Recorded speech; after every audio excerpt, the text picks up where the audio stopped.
Bismillahirrahmanirrahim. Alhamdulillahirabbil alamin.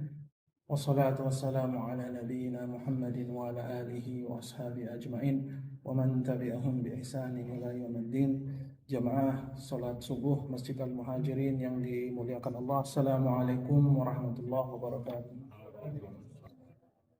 A'udzu billahi minasyaitonir rajim. Allah Ta'ala berfirman, "Innama nut'imukum liwajhillah la nuridu minkum jazaa'an wala syukura."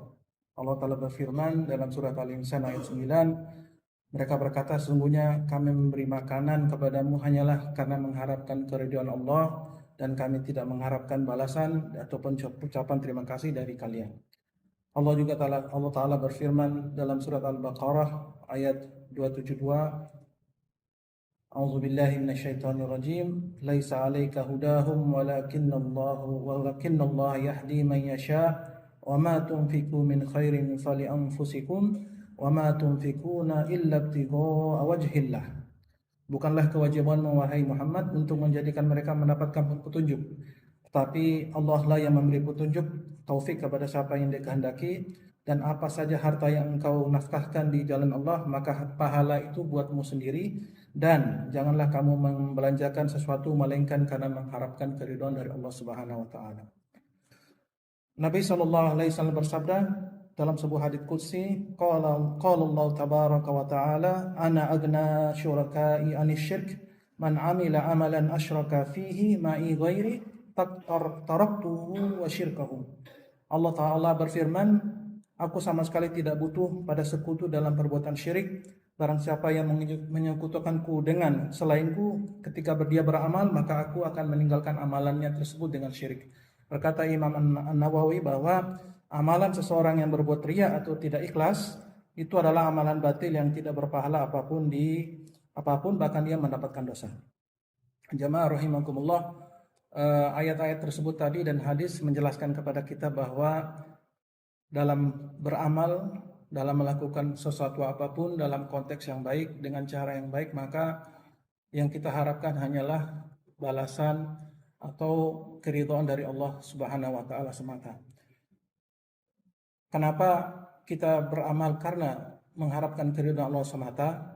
Kalau kita beramal mengharapkan keridhaan manusia, maka salah satu efek negatifnya adalah hati kita menjadi tidak tenang karena kita sesuatunya bergantung pada penilaian orang.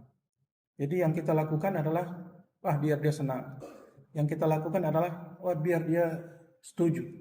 Yang dilakukan adalah biar kita mendapatkan like.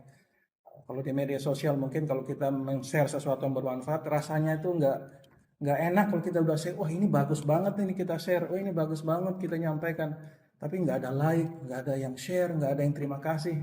Nah, perasaan-perasaan kayak gitu jamaah, itu kita tuh diuji. Kita diuji ini mengharapkan ridho Allah atau mengharapkan ridho manusia. Nah, bukan berarti tidak boleh jamaah, cuma bagaimana ya, kita kembali lagi bahwa yang namanya ikhlas itu jamaah, salah satu cirinya adalah tidak kecewa meski tidak dipuji, tidak sombong meski juga dipuji, dan tidak ada pengaruhnya, mau orang bilang ya, mau orang bilang tidak, ya nggak ngaruh juga. Nah, itu salah satu contoh. Jadi kalau kita beramal karena Allah Subhanahu wa taala. Jadi jamaah, demikian juga halnya dalam bermasyarakat, dalam berurusan dengan lingkungan. Terkadang kita sudah menyampaikan hal yang baik, kita sudah berusaha menjalankan sesuatu program aktivitas yang baik, namun terkadang respon orang demikian rupa adanya, tidak selalu selaras, tidak selalu mendukung. Nah, ini juga sebenarnya koreksi sosial bagi kita dan juga bagi jamaah semua, bahwa selama koreksi atau tanggapan atau feedback itu dalam konteks yang baik dengan cara yang baik, ya, cara yang baik ini jamaah, misalnya kalau kita diskusi ya, kita sampaikan ide-ide membangun itu di dalam forum diskusi, dalam forum berbicara yang resmi.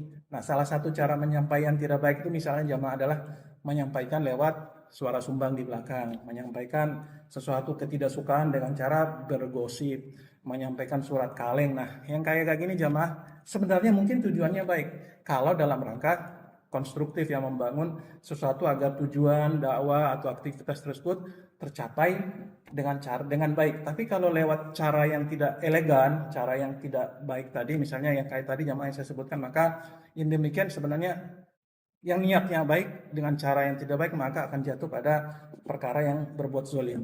Nah, itu buat yang menyampaikan. Nah, buat kita yang kita menerima saran atau tanggapan atau kritik, selama itu membangun dengan cara yang maka kita berusaha untuk melapang dada berterima. Karena salah satu tips dalam ketika kita memilih orang yang memberi nasihat kepada kita adalah mereka yang berani menyampaikan bahasa-bahasa atau ungkapan yang sesuatu yang kita sebenarnya tidak suka. Menjadi behaviornya kita jamaah ketika kita mengkritik, ada yang kita kritik kita tidak suka, itu sangat menjadi karakternya manusia, itu sangat paling nggak suka dikritik itu kita pasti kayak gitu. Cuman kembali lagi berlapang dada jamaah, kalau memang kritik itu membangun dengan cara yang baik tadi maka tidak masalah buat kita untuk menyampaikan hal tersebut atau menerima hal tersebut.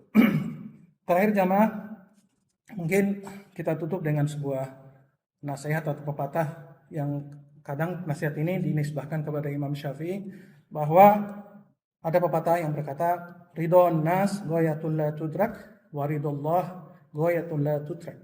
Jadi sampai kapanpun jamaah, sampai namanya kiamat, kalau kita mencari ridhonya manusia itu nggak akan tercapai. Sampai kapanpun nggak akan tercapai. Tapi kalau kita mencari ridhonya Allah, itulah cita-cita yang tidak boleh kita tinggalkan. Demikian jemaah, mari kita jaga niat amal kita. Sekali lagi berharap karena Allah. Yang kedua, kita bersiap menerima kritik, menerima saran yang membangun. Yang ketiga, bagi yang memberi kritik, menyampaikannya dengan cara yang elegan, cara yang sopan, sehingga niat untuk membangun tadi, niat untuk memberi koreksi tadi bisa diterima dan bisa membangun demi kemaslahatan bersama kita, sehingga apa yang menjadi tujuan kita membangun mencapai sesuatu tujuan tercapai dengan ridho dan barokah dari Allah Subhanahu wa taala. Semoga bermanfaat jamaah, lebih kurangnya saya mohon maaf. Hadanallahu wa iyyakum ajmain. Wassallallahu ala nabiyyina Muhammadin wa ala alihi wa sahbihi ajmain. Assalamualaikum warahmatullahi wabarakatuh.